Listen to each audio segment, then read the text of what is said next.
Boa noite. Paz do Senhor Jesus esteja com todos. Não tenho nem palavras, eu acho que a gente está extremamente honrado, eu e minha família. Estou aqui com minha esposa linda, minha filha também atrás, minha mãe também. E a tia Dani foi a minha professora do eu chamo de tia Dani. Meus irmãos, que alegria estar aqui com vocês, prazer. É uma bênção estar numa comunidade que tem um desejo de Deus.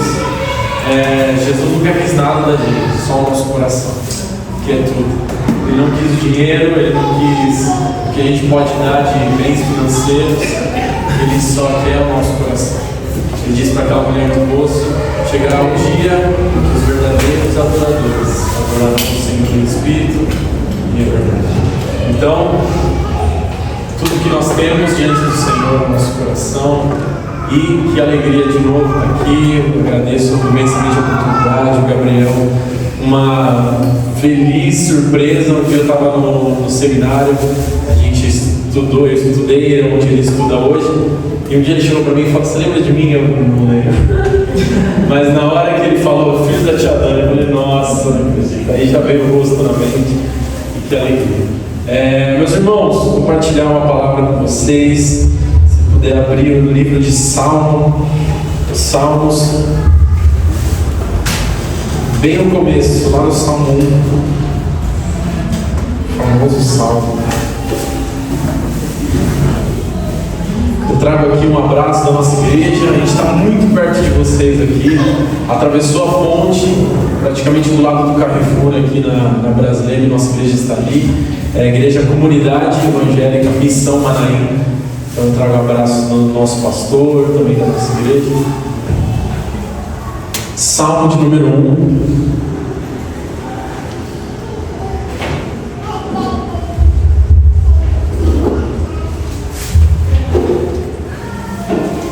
Amém. Diz assim: como é feliz aquele que não segue o conselho dos ímpios, não imita a conduta dos pecadores, nem se assenta na roda dos zombadores.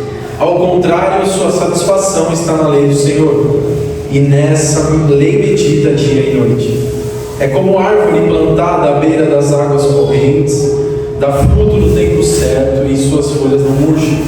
Tudo que ele faz prospera. Amém? Senhor, nós queremos vir a Ti, Senhor, com o nosso coração sedento, Pai. Se tem uma coisa que o Senhor recompensa na Tua palavra, é a fome e a sede por Ti.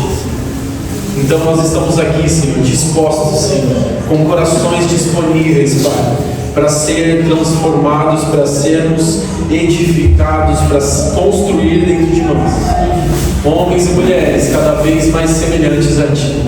Deus, edifica-nos, fala conosco através da Tua palavra, no nome de Jesus. Amém. Salmo muito conhecido. Então aqui está dizendo: feliz é aquele que não está na roda dos escarnecedores, dos zombadores. E quanto a isso, tudo bem, para a gente está fácil. Dá para identificar. E aí ele vem depois dizendo: ao contrário, sua satisfação está na lei do Senhor. E aí ele dá um exemplo aqui de uma árvore. Quantos dos irmãos aqui têm o costume de cuidar de uma flor, de uma planta em casa? Aí vocês vão entender o que eu vou falar. Uns dois, tá bom. Se você tem uma flor na sua casa, está num vaso. Minha avó gosta bastante de flor, então dá aniversário ou alguma coisa, a gente leva uma flor para ela. Se você pega essa flor e deixa ela onde ela está, na terra, dentro do vaso, regando ela diariamente, o objetivo, e naturalmente, ela vai começar a florescer, dar o fruto, se ela é uma árvore frutífera, dar as suas flores, enfim, ela vai crescer. Porque ela está recebendo alimento, ela está recebendo luz, principalmente, e é uma bênção quando ela está nesse caminho. Agora, se você pega essa mesma flor, está lá no vaso, Você tira ela do vaso e você chega em cima da mesa assim, joga ela e vai fazer suas coisas, isso na segunda-feira. Aí você passa na terça-feira, quarta-feira, você passa e só olha para ela, fala, é verdade, eu deixei ali. Aí quinta, sexta, chega na segunda-feira que vem, você lembra dessa flor. Como que ela vai estar? Se ela ainda existir ali, ela vai estar bem deteriorada. Não vai ter cor, não vai ter vida, não vai ter nutriente para manter ela em pé. Da mesma forma que o lugar daquela flor é dentro do vaso, recebendo alimento, água, luz. Eu e você fomos criados para estar em um lugar. O texto diz: é como uma árvore plantada à beira de águas correntes. Dá fruto no tempo certo, e as suas folhas não murcham. Tudo que ele faz, prospera. Eu e você fomos criados para estarmos nesse lugar. Diga assim comigo: meu lugar é aqui. E por isso nós vamos falar um pouquinho sobre esse nosso lugar hoje. E eu vou voltar um pouquinho em vários textos da Bíblia, onde confirma isso que eu estou dizendo para vocês, que o texto de Salmos está dizendo para nós, que o nosso lugar é na presença de Deus. O véu não foi rasgado para a gente ter uma casa própria. O véu não foi rasgado para que o nosso carro seja renovado ano em ano, para que as nossas contas sejam todas pagas. O véu foi rasgado para que eu e você entrássemos a viração do dia, a semelhança de Adão, e falássemos: olá, Senhor. Tem um escritor bíblico que diz: Jesus Cristo nos ensinou a chamar Deus de Pai. Antes disso, nós não poderíamos fazer como Davi fez: Senhor, o Senhor é meu pastor, nada eu vou ter falta. O Senhor me guia às águas tranquilas, a pastos verdejantes. Isaías diz: cada um de vocês andava, seguia o seu próprio caminho, mas o Senhor fez cair sobre ele a maldade de todos nós. Então nossa vida nem sempre foi desse jeito. Nem sempre nós podíamos olhar para si e dizer: Senhor, o Senhor é meu pastor. E Jesus tornou isso possível. E aí, vamos voltar aqui no livro do Antigo Testamento. E aí eu vou, como são muitos textos, eu vou ler a referência e a gente fala sobre ela. A gente começa em Gênesis 3:8. Deus criou o homem e a mulher e andava diariamente com eles. Na viração do dia ele vinha e se relacionava com eles. Por ocasião do pecado, então, o homem se distancia de Deus. E Romanos diz que agora todos nós estamos destituídos da glória de Deus. E aí, já indo permanecendo aqui no Antigo, Salmo 105:4. Recorram ao Senhor e ao seu poder. Busquem sempre a sua presença. Busquem ao Senhor e ao seu poder. Busquem sempre a sua face. Salmo 14:2. O Senhor olha dos céus para os filhos dos homens, para ver se há alguém que tenha entendimento, alguém que busque a Deus. Salmo 27:8. A você, ao meu coração, ele diz: busque a minha face, a tua face, Senhor, buscarei. Amós 5:4. Assim diz o Senhor ao povo de Israel: busquem-me e terão vida. Tiago, Novo Testamento, 4, 7 e 8. Portanto, submetam-se a Deus, resistam ao diabo e ele fugirá de vocês.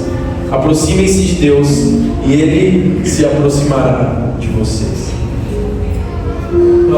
Por último, Marta e Maria. Marta, você está preocupada e inquieta com muitas coisas. Contudo, apenas uma é necessária. Maria escolheu a boa parte e essa não lhe será tirada.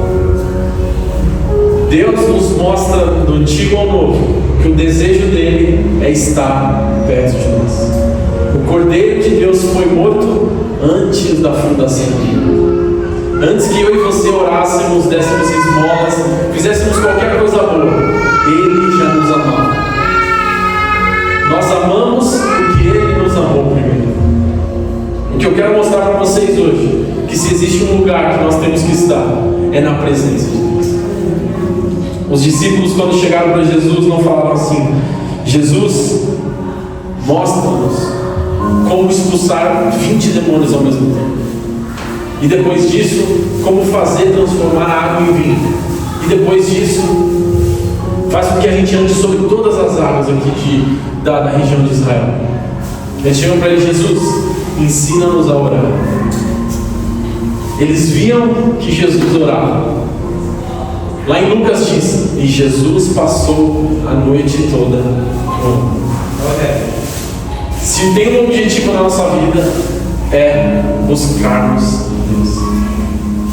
Jesus fala, Paulo fala em Filipenses: não andem ansiosos por coisa alguma, mas entreguem os seus pedidos, apresentem os seus pedidos a Deus, e a paz, que excede todo entendimento, guardará o vosso coração. E beleza, quais são os benefícios então de eu estar nesse lugar?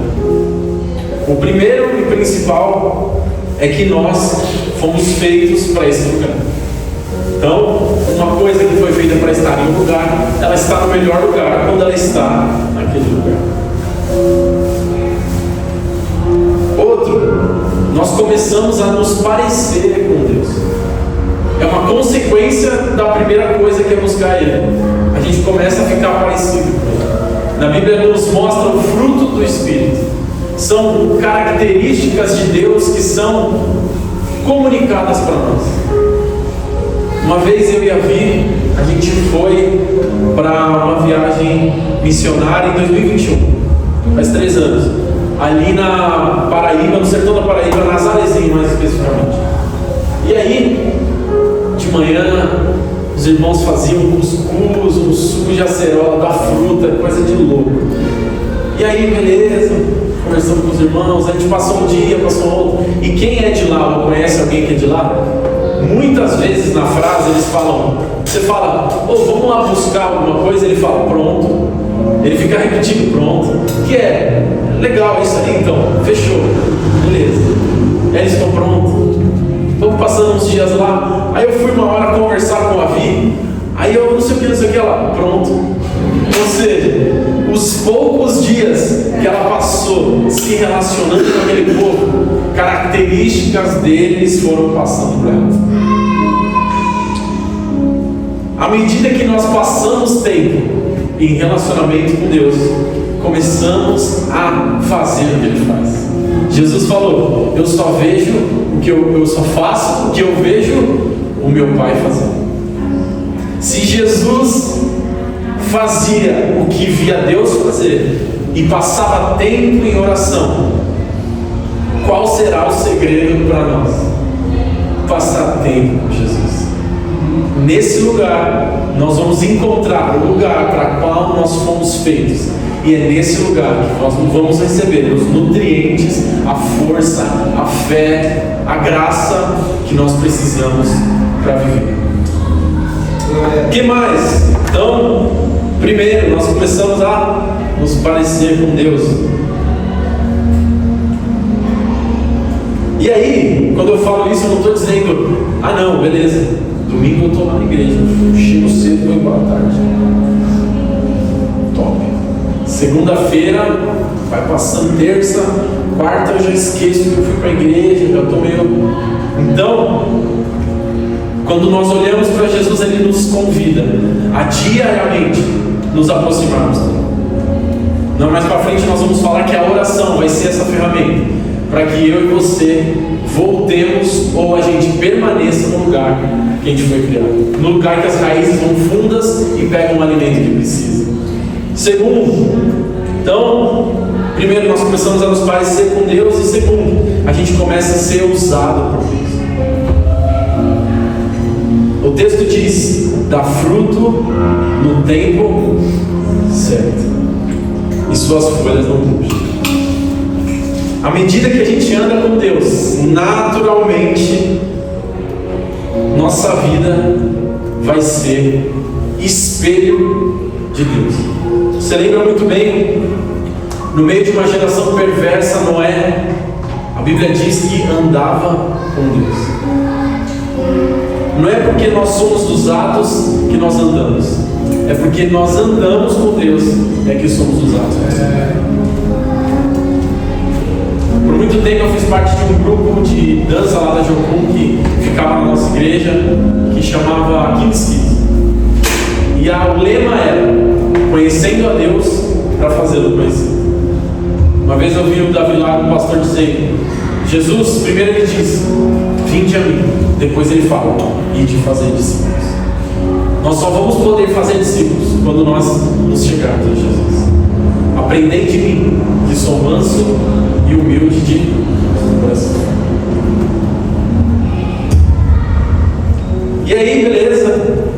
Aí você me fala: beleza, e aí? Se eu não fizer isso, então, se eu ficar longe desse lugar, ou semanalmente eu visitar esse lugar, se eu for só às vezes, você sabe, São Paulo, trabalho, eu não consigo separar meu tempo, quais seriam os malefícios de não estar nesse lugar?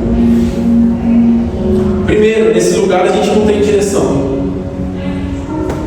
Então, Isaías 53 diz, 53:6, todos nós como ovelhas nos desviamos, cada um de nós se voltou para o seu próprio caminho. Facilmente, quando estamos longe do pastor das ovelhas, cada um de nós se desvia pelo seu próprio caminho. E longe do pastor, nós não sabemos para onde ir, nós não temos alimento, nós não temos direção, nós não temos segurança. Consequentemente,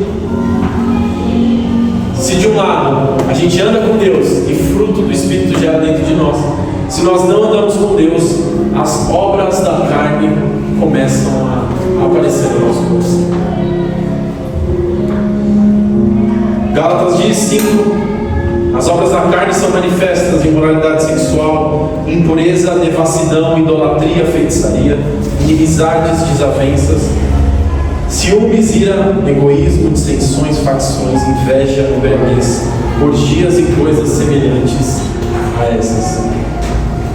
Você entende então porque o nosso mundo está do jeito que está? Porque em vez de gastar tempo andando com Jesus, para que o fruto do Espírito gere em seus corações, eles estão tão distantes que as obras da carne começam a manifestar. Eles não fazem nada mais do que a natureza deles pede. A não ser que, igual Jesus falou para Nicodemos, é necessário nascer de novo. E eu não sei, eu não conheço todos vocês aqui, então parece que tem um convite para nós aqui.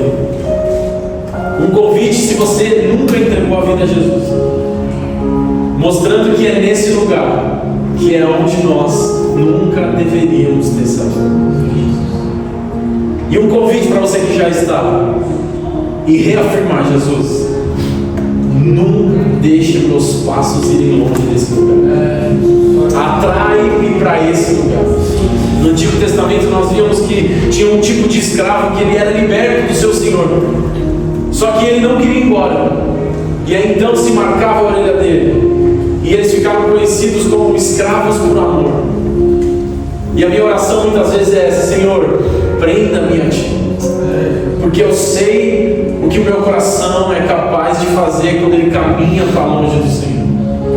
E eu oro: Senhor, me segura no seu rebanho, me pega, me prende aos seus pés. É uma história que um dia tinha um grupo de turistas numa região de pastores ali cuidando de ovelhas, e um grupo de turistas se aproximou, olhou para o pastor, ele pegou uma ovelha no colo, quebrou a perna dela, não entendeu nada. Vou chamar aqui o órgão de proteção dos animais. Falou: meu, por que você fez isso? Ele falou: vocês não sabem. Essa ovelha, na semana passada, eu estava andando com ela, ela se desviou, perdi ela na minha vista. Quando eu cheguei perto, ela ia cair no precipício, eu cheguei e peguei ela perto de mim. Outra semana, ela estava pertinho de uma serpente, longe do rebanho, e ela quase foi mordida, ela ia morrer. Eu estou fazendo isso porque agora ela vai caminhar no meu colo. Dói mais em mim do que nela fazer isso.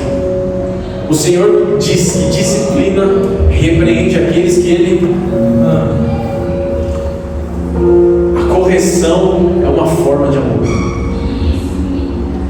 Muitas vezes nós ficamos bravos, nós erramos e falamos, nossa, mas agora eu fui corrigido, quando na verdade existe uma graça em estar aos pés de Jesus, mesmo no erro, mesmo numa falha nossa.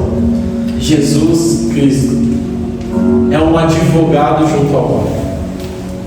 Seguindo,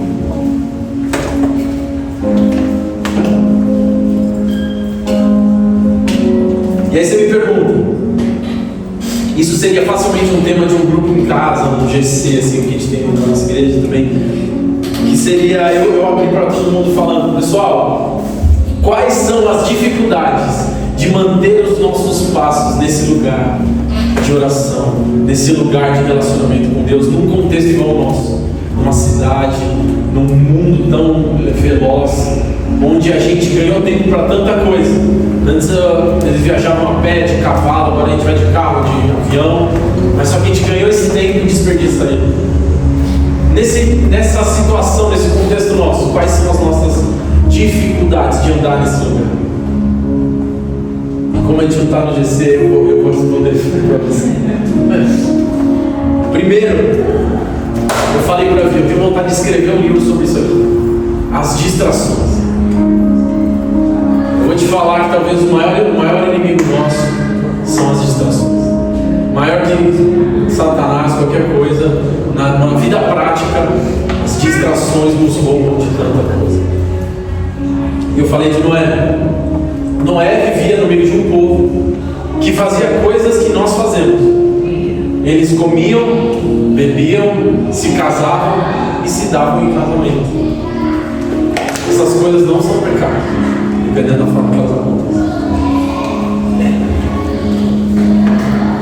E diz assim: pois como nos dias anteriores ao dilúvio, as pessoas comiam, bebiam, casavam, se davam em casamento, até o dia que Noé entrou na arca, eles nada perceberam, até que veio o dilúvio e levou. Eles estavam fazendo coisas lícitas, corretas, mas as distrações normais interromperam eles de estarem atentos ao que Deus estava fazendo. Por isso que nossa vida deve partir do lugar de Deus, secreto, para que dela a gente se mova.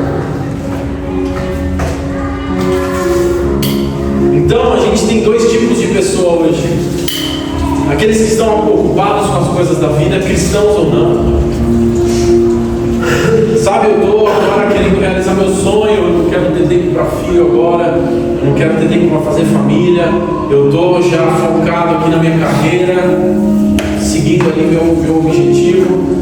Sabe, não uso droga, não bebo, eu quero cumprir o que eu desejo. E tem aqueles que estão fazendo as mesmas coisas, estão trabalhando, estão comendo, estão bebendo, mas estão, como Noé, atentos ao agir de Deus. E hoje, quem será que nós estamos nos parecendo? A esses que estão sensíveis e fazendo, continuando a trabalhar. Paulo continuava a trabalhar fazendo suas tendas. Aí você pega o Antigo Testamento, um está lá no lagar, o outro está pastoreando ovelhas. A vida segue normal. Ou nós estamos de um outro lado, onde as coisas já nos sufocaram tanto que a gente fala, nossa, é verdade, eu preciso tirar um tempo para orar. Talvez Deus esteja reforçando esse convite essa noite. Uma noite da gente olhar para Jesus e falar: Jesus, eu aceito esse convite. Lá em Apocalipse ele diz: eis que eu bato na porta. Ele não está falando assim: eu vou estar escondido dentro de uma sala, e nessa sala você vai precisar chegar lá e vai mostrar uma senha. Se essa senha não for certa, me desculpa, não vou te atender. Ele diz: eis que eu bato na porta. Ele está atrás de nós. Ele está nos buscando para Ele. Nós não precisamos fazer nada, só dizer: sim, Senhor, é nesse lugar que eu quero estar. Senhor, nós entregamos nosso coração a Ti, Senhor. Nós colocamos nosso coração disponível nesse lugar. Espírito Santo, cai sobre nós com temor, Senhor, com paixão, Pai, com desejo e apenas o desejo, Senhor, de buscar incessantemente, Senhor. Uma coisa nós queremos pedir e a buscaremos: que possamos habitar todos os dias da nossa vida na Tua presença. Glória a Deus. Senhor, agracia-nos essa casa, essa comunidade, Pai, com um desejo ardente, Pai, de permanecer nesse lugar, de permanecer nos Seus braços, Pai, aceitando o convite de cear a mesa com o Senhor. Amém.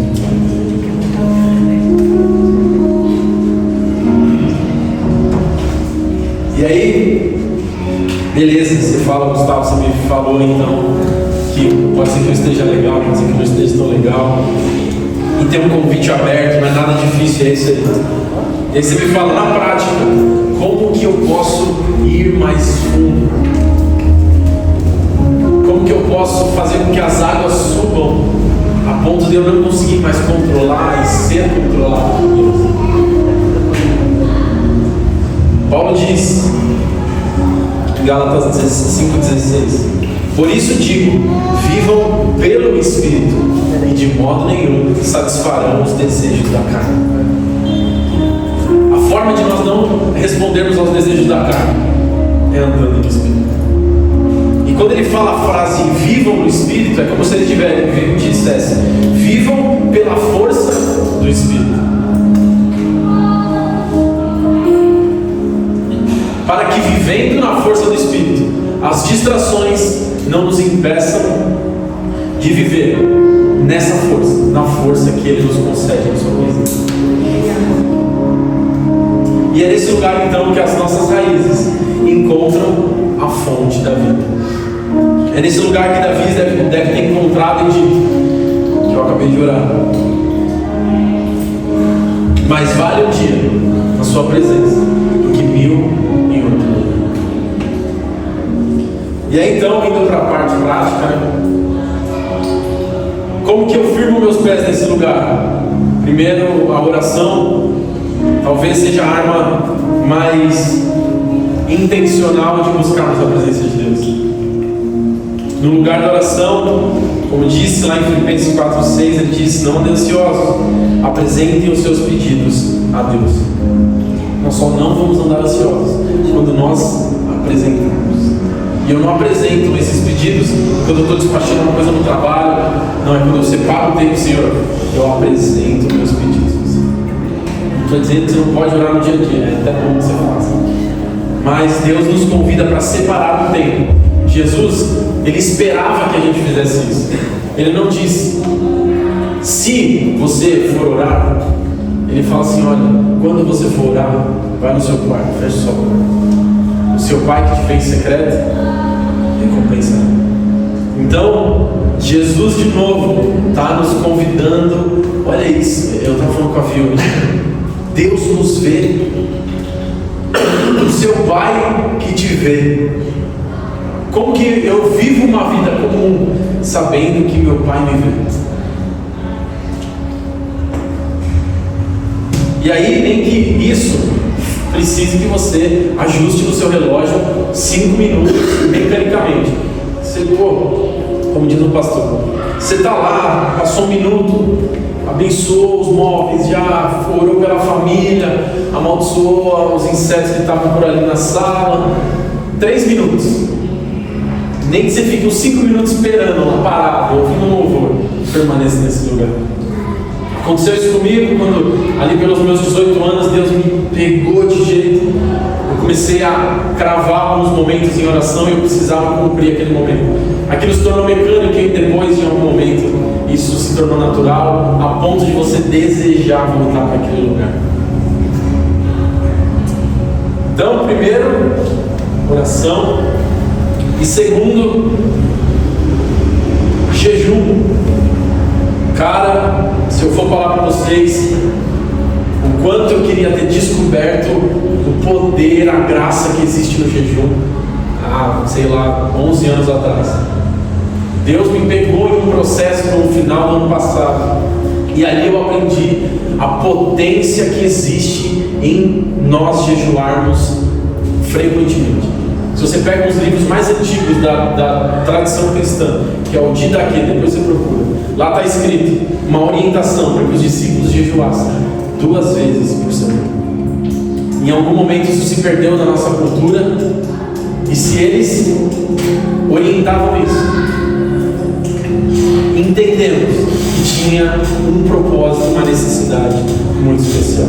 Jesus, da mesma forma que diz da oração, diz: quando jejuar. O jejum parece que ele desintoxica a nossa alma. Você começa a fazer um jejum e você começa a pedir uma coisa: Senhor, me dê essa vitória, Jesus. E aí parece que já você vai passando os dias, você vai olhando para aquilo e fala: Senhor, por que eu estava pedindo isso? Não tem nada a ver, Senhor. Faz sua vontade. Parece que você vai depurando, trazendo para o original que o seu coração precisa ser. E você começa a trazer para fora impurezas, para que fique só o vaso pronto e novo para ser cheio. É impressionante o quanto o jejum nos leva a perceber a delícia que é a presença de Deus. O Salmo diz: na sua destra há delícias perpetuamente. Olha isso. Existem lugares de prazer em Deus. O jejum é uma ferramenta que nos empurra para esse lugar. E particularmente, tem vezes que eu estou fazendo jejum, Deus me lembra de algo que eu fiz, sei lá, 3 anos. Aí eu falo: amor, eu preciso te pedir perdão. Eu lembrei de algo aqui que eu fazia, que eu fiz, e eu preciso te pedir perdão. Parece que você vai trazendo um processo de santificação turbo. É impressionante. Então, se eu posso deixar alguns conselhos que eu tenho duramente aprendido na minha vida, é oração e jejum como uma arma potente para essa árvore ficar fincada junto ao ribeiro de águas. Estou acabando. Terceiro, não, tem mais um, é a Bíblia. O texto que a gente leu hoje diz: feliz é aquele que não anda no conselho dos ímpios. E lá na frente ele diz ao contrário: a sua satisfação está na lei do Senhor, e nessa lei medita dia e noite. A Bíblia é a fonte, é o lugar onde essa fé que nós precisamos para ficar nesse lugar é suportada. É quando você está passando uma situação que você lembra. Hebreus 13: nunca o deixarei, jamais te abandonarei. É quando você está lá: nossa, mas que dúvida, e te faz lembrar: toda a Escritura é inspirada por Deus, ela é capaz de ensinar, de corrigir na justiça. Você fala: nossa, será que então eu vou conseguir? Tem tantas contas e está vindo. E Jesus falou: olhem para essas aves, olhem para essas flores, elas não semeiam, não colhem, nem Salomão se vestiu como elas. Se Deus veste assim a erva do campo, que amanhã vai ser jogada no fogo, quanto mais vocês. Nós somos desejados por Deus. Ele bate a porta. E a Bíblia é o lugar onde nós vamos consolidar, basear essa nossa caminhada. Por último, a igreja. Salmo 133. Meus irmãos, eu tenho provado de quanto curador é o relacionamento, a comunidade. Isso aqui que vocês estão vivendo, isso aqui tem tanto poder. Eu vi uma história esses esses dias que o pastor Douglas Gonçalves contou, me pegou de jeito essa história. Há um tempo atrás, fizeram um estudo com alguns ratos. Estavam tentando basicamente investigar a relação do vício e talvez a raiz desse vício com a solidão, e colocaram um rato sozinho e dois recipientes de água. Um tinha droga, o outro não tinha. Ele ia lá, bebia de uma, bebia da outra, bebia de uma, bebia da outra. Teve um momento que ele parou de beber da água sem a droga e só bebeu da água com a droga. Depois de um tempo, ele teve overdose e morreu. Acabou o estudo, pessoal. É isso. E aí, outros pesquisadores pegaram essa mesma pesquisa e falaram: não, essa pesquisa está enviesada. Fizeram o mesmo estudo, um recipiente, outro recipiente, um com droga, não sei. Só que em vez de colocar um rato, colocaram vários. E eles se relacionavam, colocavam rodinha para eles brincarem. E eles bebiam das duas águas. Chegou uma hora que eles pararam de beber água com a droga. A solidão está extremamente envolvida com o vício. E o contrário é verdadeiro. Quando existe comunhão, relacionamento, parece que os vícios não são necessários. O Salmo 133 diz: quão bom e agradável é que os irmãos vivam em... Não é fácil os relacionamentos, mas são mais frutíferos do que a solidão. Pode ter certeza. A oração, a Bíblia, o jejum e a igreja. As nossas ferramentas para permanecermos nesse lugar. Amém, meus irmãos?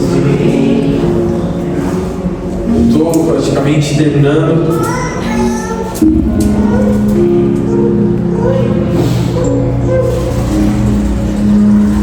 Vou ler um último texto que consolida tudo isso. João 7:37 diz assim: no último e mais importante dia da festa, Jesus levantou-se e disse em alta voz: se alguém tem sede, venha a mim e beba.